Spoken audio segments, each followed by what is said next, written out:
Hi friends, welcome to my channel. ఇప్పుడు నేను చదివి వినిపించబోయే చందమామ కథ పేరు తారుమారైన తీర్పులు. పూర్వం సింహళ దేశంలో ఒక వర్తకుడు ఉండేవాడు. ఆయన సముద్ర వర్తకం చేసి చాలా లక్షలు గడించాడు. ఆయన వృద్ధుడై చనిపోయే సమయంలో తన కొడుకైన జయపాలుణ్ణి పిలిపించి అతనికి తన వ్యాపారం అప్పగించి, నాయనా, నువ్వు కూడా నాలాగే సముద్ర వ్యాపారం చెయ్యి, కానీ పొరపాటున కూడా వంచక మహాపట్టణానికి వెళ్ళకు అని సలహా ఇచ్చాడు.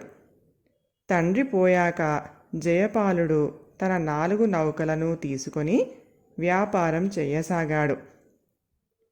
వంచక మహాపట్టణానికి పోతే ఏమి జరుగుతుందో తెలుసుకోవాలని అతనికి కుతూహలం పుట్టింది.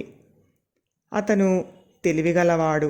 అందుచేత ఎవరైనా తనను మోసం చేసినా తాను ఎత్తుకు పై ఎత్తు వేయగలను అన్న ధైర్యం అతనికి ఉంది. కనుక అతను తన 4 నౌకలను నడిపించుకొని ఆ పట్టణానికి వెళ్ళాడు. అది సూర్యోదయం వేళ. నౌకలను రేవులో ఉంచి జయపాలుడు తన విల్లు బాణాలు వెంట పెట్టుకొని తీరం వెంబడి వేట షికారుకు బయలుదేరాడు. ఒకచోట అతనికి ఒక నీటి కొంగ కనపడింది. అది సముద్రంలోని చేపలను వేటాడుతుంది. జయపాలుడు తన విల్లు ఎక్కుపెట్టి గురి చూసి ఆ కొంగను కొట్టాడు. ఒక్క బాణంతో ఆ కొంగ చచ్చి సముద్రపు నీటిలో పడిపోయింది. ఆ సమీపంలో చేపలను పడుతూ ఉన్న పల్లెవాడు ఒకడు అది చూసి జయపాలుడి దగ్గరకు పరిగెత్తుకుంటూ వచ్చి, ఎవరయ్యా నువ్వు? నా తండ్రిని చంపావు. నీ మీద రాజుగారితో ఫిర్యాదు చేస్తాను, చూస్తూ ఉండు అన్నాడు. ఆ కొంగ నీ తండ్రా అని జయపాలుడు ఆశ్చర్యంతో అడిగాడు. అవును, కిందటి జన్మలో నా తండ్రి. ఇప్పుడు నీటి కొంగ జన్మ ఎత్తి నాకు చేపల వేటలో సహాయపడుతున్నాడు అన్నాడు పల్లెవాడు. జయపాలుడికి కోపం వచ్చింది. పో, దిక్కున్న చోట చెప్పుకో అని చేపలు పట్టేవాణ్ణి గదమాయించాడు. తర్వాత అతను నగరం ప్రవేశించి నడుస్తూ ఉండగా ఒక మనిషి ఎదురై, ఎన్నాళ్లకు కనబడ్డావు బాబూ? చాలా కాలం క్రితం నేను నా కుడి చెవి మీ తండ్రిగారి వద్ద తాకట్టు పెట్టి 10 రూపాయలు తీసుకున్నాను. ఆ బాకీ చెల్లిస్తాను, నా చెవి నాకు ఇప్పించు అన్నాడు. జయపాలుడు నిర్ఘాంతపోయి ఆ మనిషికేసి చూశాడు. అతనికి ఎడమ చెవి మాత్రమే ఉంది, కుడి చెవి లేదు. మా నాన్నగారు నీ చెవి గురించి నాకు ఏమీ చెప్పలేదే అన్నాడు అతను ఆ మనిషితో. నా చెవి నాకు ఇప్పించకపోతే నేను నీపై ఫిర్యాదు చేస్తాను, చూసుకో అంటూ ఆ మనిషి వెళ్ళిపోయాడు. జయపాలుడు మరికొంత దూరం వెళ్ళేసరికి ఒక స్త్రీ ఎదురై, చూడు నాయనా, 16 ఏళ్ల క్రితం మీ నాన్నగారు ఈ ఊరు వచ్చి నన్ను పెళ్ళాడి తన దారిన తాను వెళ్ళిపోయారు. నాకు మనోవర్తి కింద 10,000 రూపాయలు ఇస్తానని ఆయన మాట ఇచ్చారు. ఆ డబ్బు నువ్వు ఇస్తావా లేక ఫిర్యాదు చేయమన్నావా అని అడిగింది. జయపాలుడు ఈ దుర్మార్గాన్ని సహించలేక, పో, నేను నీకు దమ్మిడి కూడా ఇవ్వను అని తన నౌకల వద్దకు తిరిగి వెళ్ళాడు. అక్కడ రేవులో అతనికి ఒక మంగలి కనిపించి, క్షౌరం చెయ్యమంటారా బాబు అన్నాడు. ఏం తీసుకుంటావు అని అడిగాడు జయపాలుడు. నన్ను సంతోషపెట్టండి అన్నాడు మంగలి. జయపాలుడు సరేనని వాడి చేత క్షౌరం చేయించుకొని 1 రూపాయి ఇవ్వబోయాడు. మంగలి తీసుకోలేదు. 5 రూపాయలు ఇచ్చినా వాడు నిరాకరించాడు. జయపాలుడికి ఆగ్రహం వచ్చి, నీకు నేను ఏమీ ఇవ్వను, దిక్కున్న చోటుకు వెళ్ళి చెప్పుకో అన్నాడు. చేపలు పట్టేవాడు, చెవి లేనివాడు, ఆడది, మంగలి ఈ 4 రాజుగారి సభకు వెళ్ళి జయపాలుడిపైన ఫిర్యాదులు చేశారు. జయపాలుణ్ణి రాజసభకు పిలిపించారు. విచారణ ప్రారంభం అయ్యింది. మొదట చేపలు పట్టేవాడు రాజుగారితో, మహారాజా, చచ్చిపోయిన నా తండ్రి నీటి కొంగగా పుట్టి నాకు చాలా కాలంగా చేపల వేటలో సహాయం చేస్తూ ఉంటే ఈ మనిషి ఆ కొంగను కాస్త చంపి నాకు తీరని నష్టం కలిగించాడు అన్నాడు. రాజుగారు జయపాలుడికేసి తిరిగి, ఈ చేపలు పట్టేవాడికి ఒక నౌక పరిహారం ఇయ్యి అన్నాడు. తర్వాత చెవిలేనివాడు ఫిర్యాదు చేశాడు. మహారాజా, ఈ మనిషి తండ్రి దగ్గర నా కుడి చెవి తాకట్టు పెట్టి 10 రూపాయలు తీసుకున్నాను. ఆ బాకీ చెల్లువేస్తాను. నా చెవి నాకు ఇప్పించమంటే ఈ మనిషి నన్ను దిక్కున్న చోట చెప్పుకోమన్నాడు అని వాడు అన్నాడు.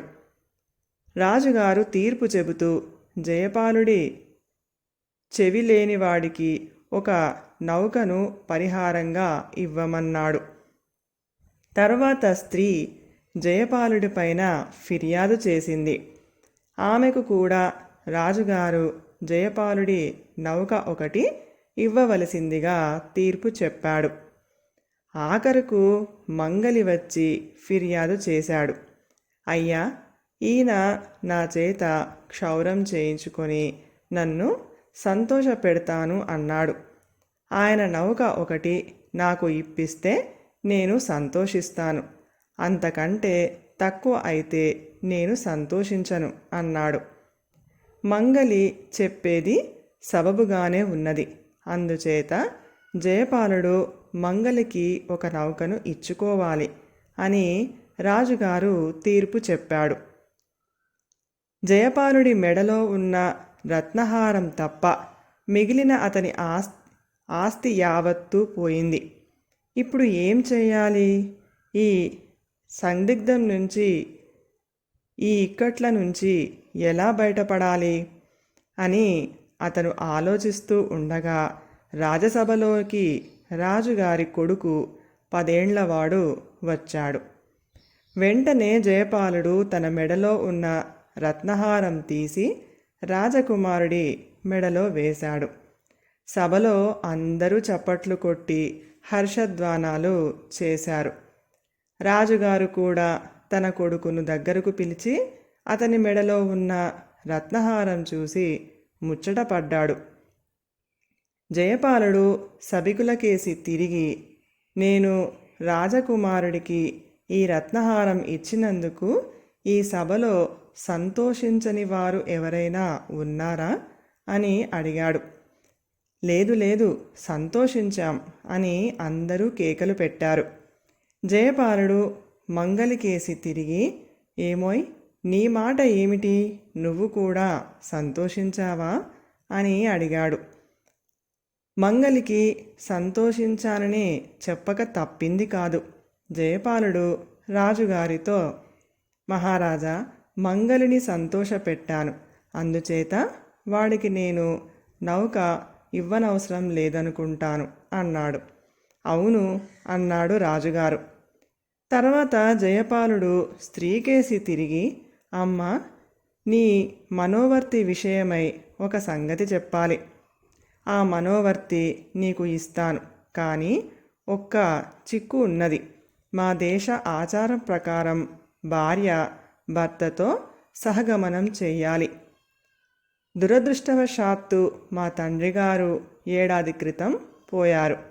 అందుచేత నువ్వు చితి పేర్చుకొని చనిపోయినట్లయితే నీ వారసులకు 10,000 ఇస్తాను అన్నాడు. నేను బలవంతాన ఒక్కనాటికి చావను అన్నది స్త్రీ. జయపాలుడు రాజుతో, మహారాజా, నేను ఈమెకు పరిహారం చెల్లించనవసరం లేదనుకుంటాను అన్నాడు. రాజు అందుకు సరేనన్నాడు. తర్వాత జయపాలుడు చెవిలేని వాడితో, బాబు, నీ చెవి ఇప్పించటానికి కూడా నాకు అభ్యంతరం లేదు. మా తండ్రి గారి హయాంలో ఎన్నో వేల మంది తమ చెవులు తాకట్టు పెట్టి నీలాగే రుణాలు పుచ్చుకున్నారు. వాటిలో నీ చెవి పోల్చటం సాధ్యం కాదు. అందుచేత నమూనా కింద నీ ఎడమ చెవి కోసి ఇచ్చావంటే దానితో సరిపోల్చి నీ 2 చెవులు నీకు పంపుతాను అన్నాడు. అందుకు చెవిలేనివాడు ఒప్పుకోలేదు. వాడికి పరిహారం ఇవ్వనవసరం లేదని రాజుగారు తీర్పు ఇచ్చాడు. తర్వాత జయపాలుడు రాజుగారితో ఇలా అన్నాడు, మహారాజా, నా తండ్రి గారు చనిపోయాక చేపగా పుట్టి నాకు నౌకలు నడపటంలో సహాయపడుతూ ఉన్న సమయంలో ఈ చేపలు పట్టేవాడి తండ్రి కొంగ రూపంలో వచ్చి ఆయనను మింగేశాడు. అందుచేత నేను ఆ కొంగను చంపాను. చేప రూపంలో ఉన్న మా తండ్రి ఆ విధంగా చనిపోకపోతే నేను ఈ నగరం ఛాయలకు రావటమే జరిగేది కాదు అన్నాడు. రాజుగారు ఈ మాట విని సంతోషించి చేపలు పట్టేవాడికి కూడా పరిహారం ఇవ్వనవసరం లేదని తీర్పు చెప్పాడు. తర్వాత జయపాలుడు 1 వారం రోజుల పాటు రాజుగారి అతిథిగా ఉండి ఆయన వద్ద కొన్ని బహుమానాలు పొంది తన 4 నౌకలను తరలించుకొని తన దేశానికి వెళ్ళిపోయాడు. కథ సమాప్తం. ఈ కథ కనుక మీకు నచ్చినట్లయితే ప్లీజ్ లైక్ చేయండి, షేర్ చేయండి. మరిన్ని మంచి మంచి కథల కోసం మా ఛానల్ని సబ్స్క్రైబ్ చేసుకోండి. Thank you.